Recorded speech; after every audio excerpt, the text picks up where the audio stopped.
Hi friends, welcome to மாரியின் கைவண்ணங்கள். இன்றைக்கி நாம் பார்க்க போகிறது புதினா சட்னி எப்படி செய்யுதுன்னு பார்க்கலாம். இது செய்கிறது ரொம்ப ஈஸி, அதனால் கண்டிப்பாக மறக்காமல் வீட்டில் ட்ரை பண்ணுங்கள். அதுக்கு முன்னாடி நம்ம சேனலை சப்ஸ்கிரைப் பண்ணாதவங்க சப்ஸ்கிரைப் பண்ணிக்கோங்க. கூடவே பக்கத்தில் இருக்க பெல் பட்டனை கிளிக் பண்ணிக்கோங்க. வாங்க இப்போ வீடியோக்குள்ளே போகலாம். இப்போது ஒரு கடாயில் கொஞ்சமாக எண்ணெய் ஊற்றிக்கோங்க. ஒரு 2 இல்லைன்னா 3 டேபிள் ஸ்பூன் அளவுக்கு எண்ணெய் ஊற்றிக்கிட்டு அதில் 2 வெங்காயம் பாதி 4 துண்டாக கட் பண்ணி போட்டுக்கோங்க. போட்டுட்டு அது கூட 2 பச்சை மிளகா 2ஆக கிள்ளி போட்டுக்கோங்க. 2த்தையும் நல்லா வதக்குங்க. வதக்கிட்டு அது கூட ஒரு துண்டு இஞ்சி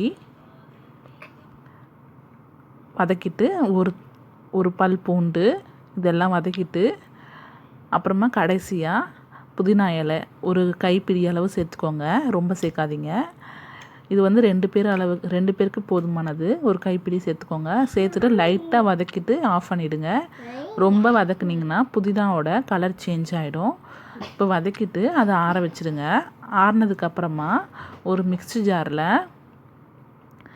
2 துண்டு தேங்காய், 2 பத தேங்காய் சொல்லுவாங்க, அது நல்லா கட் பண்ணி போட்டுக்கோங்க. அது கூட 2 டேபிள் ஸ்பூன் அளவு உடச்சிக்கல்ல போட்டுக்கிட்டு நம்ம வதக்கி வச்சுருந்த புதினா வெங்காயம் அதெல்லாம் வந்து இதில் சேர்த்துக்கோங்க.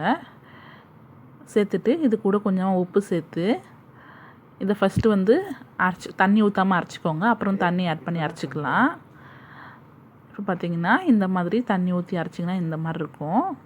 இப்போ நம்ம இதை தாளிச்சிடலாம். அதுக்கு ஒரு பேனில் எண்ணெய் ஊற்றி கொஞ்சமாக கடுகு, அப்புறமா உளுத்தம்பருப்பு, அப்புறமா கொஞ்சமாக கருவேப்பிலை.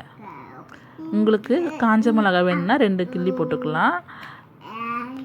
எனக்கு காரம் தேவையில்லாதனால நான் காஞ்ச மிளகா போடலை. அப்புறமா கொஞ்சமாக பெருங்காயத்தூள் போட்டு நம்ம அரைச்சி வச்சுருக்க பேஸ்ட்டில் இதை எடுத்து தாளிச்சதை கொட்டிடலாம். அவ்வளவுதான், நம்மளோட டேஸ்டியான புதினா சட்னி ரெடி ஆயிடுச்சு.